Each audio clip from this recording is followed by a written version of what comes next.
Example number 12, find A adjoint for a, अगर हमें ए matrix ये दे रखा है, राइट। सो आप कैसे निकालते हो एडजॉइंट? पहले जो को फैक्टर मैट्रिक्स का होता है उसका ट्रांसपोज करते हो। तो अगर आप C11, C21, C12 और C22 निकालोगे और फिर जो ये मैट्रिक्स बनेगा उसका ट्रांसपोज करेंगे।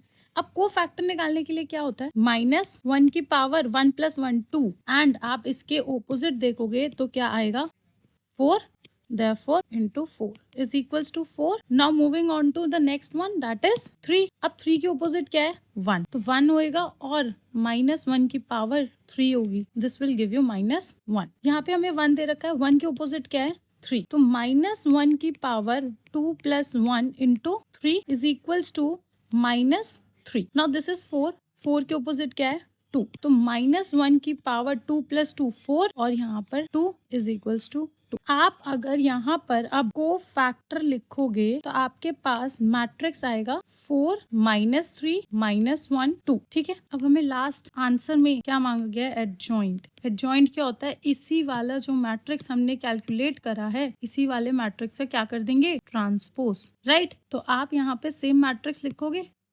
4 -1 -3 2, और इसका ट्रांसपोज कर दोगे तो आपका आंसर क्या आएगा, जो रो होती है वो कॉलम बन जाता है और जो कॉलम होती है वो रो बन जाता है। So therefore you will be getting what, 4 -1 -3 2। So your answer is this, understood.